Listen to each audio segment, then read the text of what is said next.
नमस्कार मित्रांनो, मी आहे अरवी. आता आपण सांगू पोपट्यातली म्हातारी. चला सुरू करू. एक होता जंगल, थरा जंगल, चिक्कट झाड होती. त्यात आंबा, पिंक, चिक्कू सगळे करून कशी करीन नाही का जानवर होते.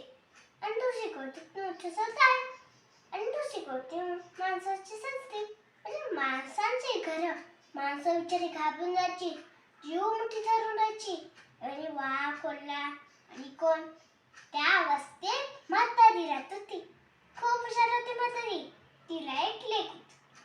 ती राहायची जंगलाच्या पलीकडच्या बाजूला, म्हणजे तळ्याच्या बाजूला.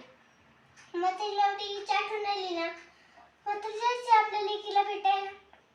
अशी खूप दिवस झाले. म्हातारी लागली आपल्या लेकीची आठवण. एक दिवस झाला, 2 दिवस झाले, 4 दिवस झाले. लेकीची जास्त आठवण आली. म्हातारी ठरवलं की आता लेकीला भेटायला जावं. मग तिने काय केलं, एक पिशवी भरली आणि त्यात आपला खाऊ आणि कपडे. आजूबाजूच्या लोकांना सांगितलं, बाबांनो 2 दिवस लेकीकडे जाते, खूप आठवण येते त्याची, माझ्या घराकडे लक्ष ठेवा. गेली म्हातारी. हळूहळू चालत चालत गेली जंगलातशी. थोडंसं पुढं गेल्यावर समोरून आला एक वाघ. वाघाला पाहून म्हातारी घाबरून गेली. बिचारी वाघ म्हणाला, ए म्हातारे, कुठे चालली? हाऊ, मी तुला खाऊन टाकतो. म्हातारी मुळे सावळी, पण तिने तसं तोंड दाखवलं. म्हणाली, खायचं तर खा बाप्पा, मला काय, उद्या मरायचं तर आज बरी.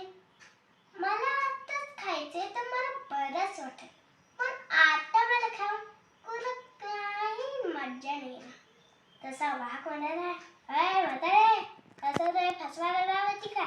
तशी म्हातारी म्हणाली, नाही बाबा, फसवत नाही, पण आता मला खाऊन तर काय मिळणार, नुसती हाड.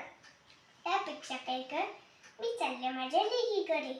तिच्याकडे जाते, 2 दिवस राहते, जाड जूड होते आणि मग मला कामाचे तुला समाधान मिळेल.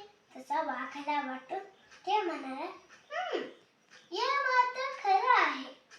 मग तो म्हातारीला म्हणाला, ठीक आहे, तू जाड जूड होणे, मग मी तुला खाईन. मला फसवायचा प्रयत्न नको करू. तशी म्हातारी म्हणली, अरे हो बाबा, आता फसवत नाही. गेली म्हातारी. हळूहळू चालत चालत गेली. थोडंसं पुढे गेल्यावर तिला भेटला एक लांडगा. लांडग्याच्या पण सुद्धा पाणी सुटलं. या म्हातारीसोबत नुसतं वळलं, तशी पण म्हातारी घाबरून मरून जाईल. त्या म्हातारीसोबत जोरात वळला. म्हातारी कशी थांबली, तसेच उभाची उभा. तसा लांडगा म्हणाला, ए म्हातारे, बरं झालं तू आली, मी तुला खाऊन टाकतो. तशी म्हातारी हुशार. तिने तसं वाघाला सांगितलं होतं, तसं कोल्ह्याला सांगणार नाही की आता मला खाऊ तुला काय मिळणार, नुसती हाड. त्यापेक्षा काय कर, मी चालले माझ्या लेकीकडे. तिच्याकडे जाते, 2 दिवस राहते, जाड जूड होते आणि मग मला काय, म्हणजे तुला समजा मिळेल. असं कोल्ह्याला वाटून ते म्हणाला म्हातारीला, ठीक आहे, तू जाड जूड होणे तेव्हा मी तुझी वाट बघतो. बोलून संपलं.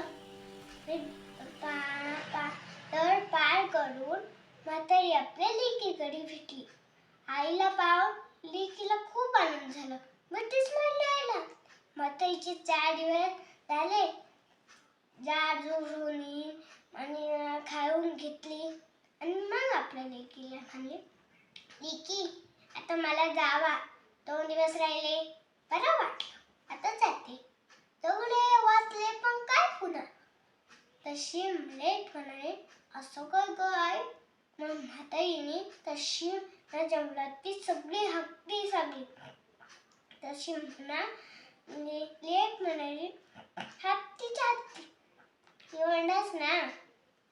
तशी हुशार म्हातारीच्या हुशार लेकीनं तिने काय केलं, एक भोपळा, लाल भोपळा घेतला, ते कोकडला आणि त्यात आपल्या आईला पाठवून दिलं. भोपळा गर गर गर गर. रंगपाळाला वाटच पाहिला होता. त्याने बघितलं की भोपळा गळगळत येते.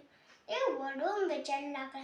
म्हणाला, अरे भोपळ्या, तू म्हातारी पाहिली का? तशी म्हातारी म्हणे, म्हातारी बितारी मला नाही ठाव. चल रे भोपळ्या टुणूक टुणूक. भोपळ्याला तर जोरात पळाला. कोला कसा बसला तस लागला भोपळ्याच्या मागं. म्हणता वाचायला वाहा. ते म्हणाले, ए भोपळा कुणाच पाडते? आणि एका झटक्यात भोपळा पकडला. झालं, म्हाताऱ्या बाहेर निघालं झालं. आणि ती होती महाराजी. ती म्हणाली, हे बघा, मी 2 दिवसांनी परत आले. आत्ता मला खायचं खा, पण खाण्यापूर्वी माझं डोकं कोण खाणार आणि माझे पाय कोण खाणार? ती अगदी खरं.